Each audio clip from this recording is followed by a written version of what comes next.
حضرت ابن عباس رضی اللہ تعالیٰ عنہ نے فرمایا مر رسول اللہ صلی اللہ علیہ وسلم علی قبرین فقال انہما لا يعذبان وما يعذبان فی کبیر اما ھذا فکان لا یستتر من بولہ واما ھذا فکان یمشی بالنمیمہ۔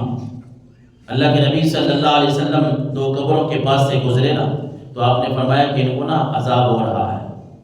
دو قبروں کے پاس سے گزرے، فرمایا ان قبر والوں کو نا عذاب ہو رہا ہے۔ اور پھر آپ نے فرمایا کوئی بڑی وجہ سے بھی عذاب نہیں ہو رہا، ایک پیشاب کے چھینٹوں سے نہیں بچتا تھا اور دوسرا فرمایا کہ دوسرا جو ہے وہ چغلی کرتا تھا،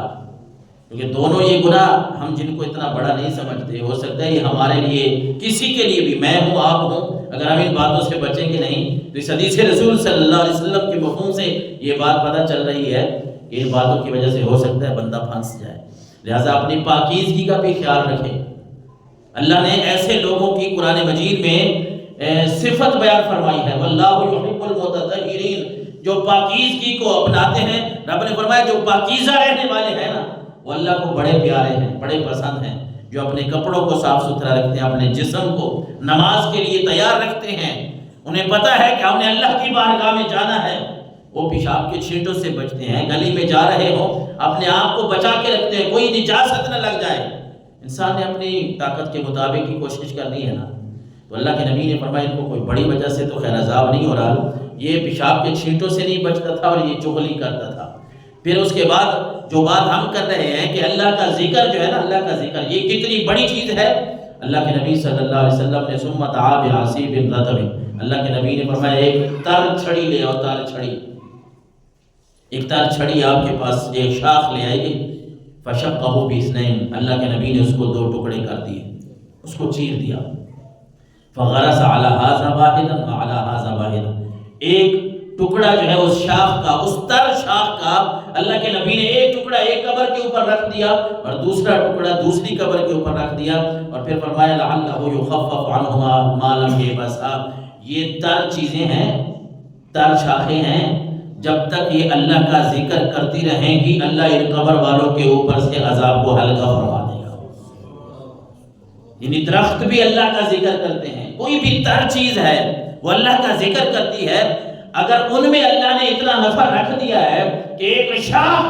درخت کی شاخ اللہ کا ذکر کرے اور وہ قبر کے اوپر رکھ دی جائے تو اللہ کے نبی فرما رہے ہیں کہ قبر والوں کا عذاب ہلکا ہو جائے۔ اور جو بندہ ہے اللہ تبارک و تعالیٰ نے جس کو اشرف المخلوقات بنایا ہے، وہ بندہ اگر اللہ کا ذکر کرے تو رب اس کے دل کو کتنا آباد فرما دے گا۔ یہاں ایک مسئلہ بھی سمجھ، قبرستان جاتے ہیں نا، قبروں کے اوپر پانی ڈالنے کی کوئی ضرورت نہیں ہے، قبروں کے اوپر پانی ڈالنے کی کوئی ضرورت نہیں ہے۔ جہاں ضرورت ہو نا، ہمارے شاید ہم نے سمجھا ہے کہ یہ کوئی مسئلے کی بات ہے، جب ہم جاتے ہیں نا یہاں سے قبرستان تو کئی دوستوں کو دیکھا ہے، پھر وہ شاپر، اگر برتن نہ ہو نا تو شاپر ڈھونڈ لیتے ہیں، شاپر سے پانی بھریں گے، پھر اپنے والد والدہ جو بھی قبر والے ہیں نا ان کے اوپر پانی ڈالیں گے۔ جہاں ہے ضرورت،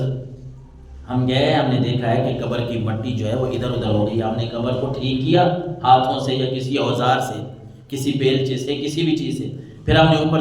چھڑکاؤ کر دیا پانی کا، اس نیت سے کہ یہ ذرا مٹی جم جائے، ٹھیک ہو جائے، اس میں تو کوئی حرج نہیں، کہ ایک ضرورت ہے نا۔ لیکن ویسے جا کے یہ سمجھنا کہ میں قبروں کے اوپر پانی ڈالوں گا تو کوئی ثواب ملے گا، اس میں شریعت کا کوئی ثبوت نہیں ہے۔ اس میں ثبوت ہے کہ اللہ کے نبی صلی اللہ علیہ وسلم نے دو چھڑیاں جو رکھی ہیں، تو اس کا مطلب یہ ہے کہ قبر کے اوپر اگر کوئی سبزہ ہو نا، سبزہ، اس کو نہیں اکھیڑنا چاہیے، جو بہت زیادہ پھیل جاتا ہے نا، گند کی صورت اختیار کر لیتا ہے، وہاں سے صفائی کر لے۔ قبر کے اوپر اگر کوئی سبزہ ہے نا تو اس کو نہ چھیڑیں، چھوٹا موٹا سبزہ جو ہے وہ رہنے دیں، کیونکہ اس حدیث رسول سے ہمیں یہ بات معلوم ہو رہی ہے کہ جو سبزہ ہے نا، سبز چیز کوئی بھی ہے، وہ اللہ کا ذکر کرتی ہے، اور اللہ کے ذکر کرنے سے قبر والے کے اوپر عذاب ہلکا ہوتا ہے۔ اور پھر یہ اللہ کے نبی صلی اللہ علیہ وسلم کی حدیث تھی، جیسی خوبصورت بات ہے، بخاری شریف کی حدیث مبارکہ 6052 نمبر پہ جو میں نے سنائی ہے، یعنی یہ کوئی ویسے قصے کہانی کی بات نہیں ہے۔ تو اللہ کے نبی صلی اللہ علیہ وسلم نے فرمایا مررت لیلۃ اسری بی برجل مغیب فی نور العرش قلتها من ھذا۔ یہ رمضان المبارک کے مہینے میں جب ہم روزے رکھیں گے اور روزے کے ساتھ ساتھ رب کا ذکر کریں گے نا، روزے کے ساتھ، روزے کو علاوہ بھی کرنا ہے، لیکن جو بندہ روزوں میں اللہ کا ذکر روزے کے ساتھ کرے گا اس کو کتنا ثواب ملے گا، اس کو رب العالمین کتنا آباد و اشاد فرمائے گا۔ حضور نے فرمایا معراج والی رات میں ایک ایسے آدمی کے پاس سے گزرا جو عرش الہی، نور العرش، اللہ کے نور، عرش کا جو نور ہے نا اس میں وہ چھپا ہوا تھا۔ عرش کے نور میں نا ایک بندہ چھپا ہوا ہے، اس کے اوپر نور برس رہا ہے۔ تو اللہ کے نبی نے فرمایا، میں نے جبریل امین سے پوچھا من ھذا، یہ کون ہے؟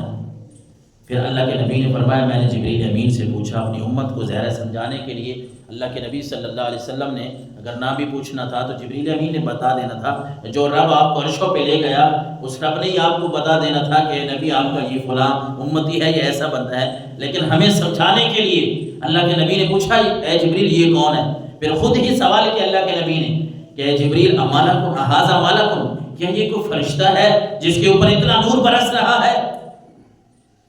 پھر آپ کو فرمایا گیا، بتایا گیا لا، اے اللہ کے نبی یہ فرشتہ نہیں ہے۔ پھر آپ نے پوچھا قل تو نبی، حضور نے فرمایا میں نے پوچھا کہ کیا یہ کوئی نبی ہے، اتنا نور اس کے اوپر برس رہا ہے؟ قیل لا، پھر آپ کو بتایا گیا کہ نہیں اللہ کے نبی یہ نبی بھی نہیں ہے، فرشتہ بھی نہیں ہے، نبی بھی نہیں ہے، پھر اتنا نور اس کے اوپر کیسے برس رہا ہے؟ تو اللہ کے نبی صلی اللہ علیہ وسلم نے فرمایا میں نے پوچھا من ہوگا،